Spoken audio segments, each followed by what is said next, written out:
HAARP stands for High Frequency Active Auroral Research Project and is described as a research instrument for studying the ionosphere, an ionospheric heater, or ionospheric radiation instrument, IRI, of which many exist, but HAARP is special. The ability to focus energy and the unprecedented amount in gigawatts, billions of watts, make it literally millions of times more effective at heating the region about 150 miles above the Earth's surface. The atmosphere has most of its density below 30 miles altitude. The ionosphere is the very thin layer above that absorbs dangerous ultraviolet radiation and makes life possible on Earth. There is very little mixing normally between the two layers, but disturbances in the ionosphere translate to changes in weather, such as normally occurring sunspots and the solar wind. The main idea behind HAARP is the ability to direct electrons along the naturally occurring magnetic field lines of the Earth and accelerate them to near the speed of light, to form a protective shell of highly excited particles that not only block communications worldwide, but destroy missiles in their trajectory as they descend from space. The effects can be localized by punching a hole through the ionosphere to superheat an area 30 kilometers in diameter into a plasma shield. Any missile or aircraft would be destroyed that tried to fly through the plasma, which is the fourth state of matter. A hole in the ionosphere above an enemy country could kill by allowing the solar radiation to strike the surface of the Earth unhindered. Weather modification can also be used as an instrument of warfare by manipulating the electrojet and the jet streams which dictate climate. The publicly stated aim is C3, or Communications, Command and Control. The margin of victory in war is to block or intercept enemy communications and to secure your own. The signals in the ELF range can be generated by HAARP and heard anywhere in the world, and are used for Earth-penetrating tomography, basically finding enemy submarines or underground bases. Volcanoes and earthquakes cause electromagnetic disturbances, and it is theorized that EM disturbances might themselves trigger earthquakes and volcanoes. Dr. Richard Williams says the high-energy experiments will generate the equivalent of the output of 10 to 100 large power generating stations, and that tests of these kinds could cause irreversible damage, unquote. HAARP is the world's largest electromagnetic broadcasting station and may represent an escalation in the electromagnetic wars. The project is a creation of the U.S. Air Force and Naval Research. Publicly, it is an ionospheric research instrument, but it can be used to control weather and do electromagnetic sweeps that can be used for mind control of large populations. HAARP, located 30 miles from Fairbanks, Alaska, is the real focus of anti-missile defense that SDI, the Strategic Defense Initiative, purported to be, and much more. The public patent was titled A Method and Apparatus for Altering a Region of the Earth's Atmosphere, Ionosphere, and Magnetosphere.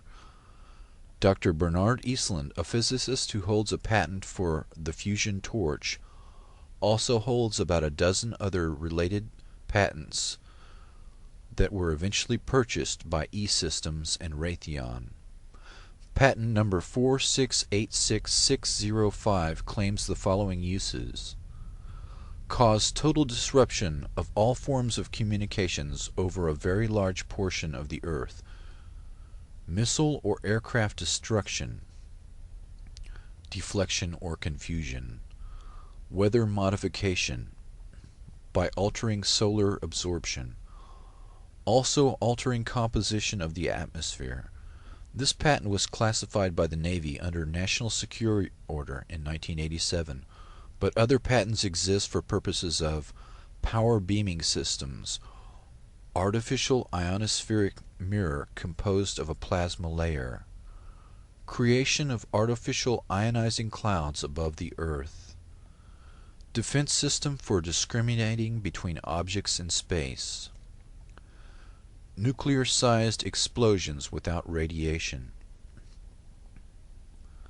Dr. Yarrow states, Earth's axial spin means that a burst lasting more than a few minutes will slice through the ionosphere like a microwave knife, producing not a hole, but a long tear and incision. Unquote. According to Dr. Elizabeth Rasher, the ionosphere is prone to catalytic reactions, so if a small part is changed, a major change in the ionosphere can happen. H.A.R.P documents admit that 1,000-fold greater amounts of energy can be released in the ionosphere than are injected.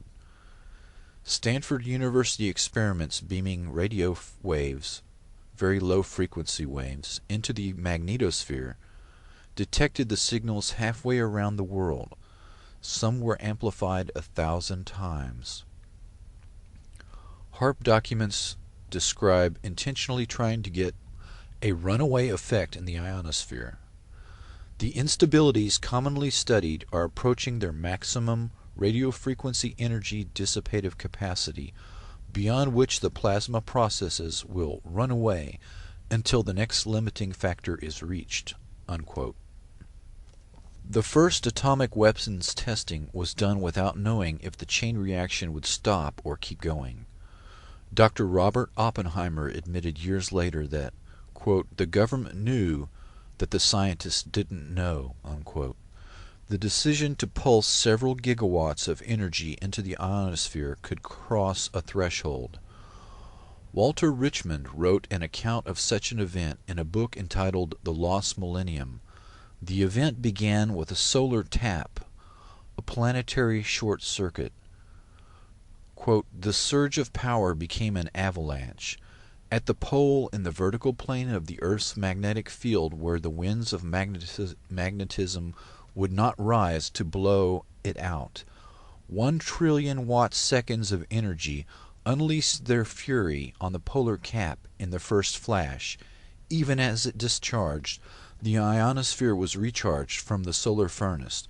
The first flash became a mighty roar that poured an increased and now steady stream of energy through the now stabilized short circuit. Kilocubit after kilocubit of frozen wasteland boiled. Watt after ever-increasing watt, an avalanche of ever-increasing energy lit the polar cap with a glare that had never been seen before on Earth. Earth's an electrical motor. When the motor began to run wild, it would increase its rotational speed. Eventually, the Earth would explode from increased centrifugal stress. Dr. Teller tried to sell Alaska on Project Plowshare, the use of 6 thermonuclear weapons to excavate a harbor at Cape Thompson, Alaska. In 1987, Dr. Edward Teller returned to Alaska to propose the installation of a laser-like weapon system on the north slope of Alaska. The weapon system Dr. Teller was trying to sell was classified and would not openly be discussed, but the presentations indicated this Star Wars weapon was in fact H.A.R.P. In 1995, Congress killed funding for Star Wars, but H.A.R.P continues as the ultimate SDI radio frequency radiation weapon. The H.A.R.P project manager describes the experiment of Earth-penetrating capability using, quote, frequencies of 10 to 20 Hertz pulses per second, or maybe 1 Hertz, 1 cycle per second type waves, unquote. This range of frequencies are the same dominant frequencies within which the human brain normally operates. Objections to non-disclosure of the biological effects of ELF on living things were ignored. The military, particularly the Navy and Air Force, have extensive research on the negative effects of ELF. These effects have been well documented, but the government easily deflects public concern by playing down the effects and minimizing the risks. This is the same method used for other military systems, including nuclear weapons tests, LSD experiments, and radiation experiments, all carried out on unknowing subjects under the guise of national security.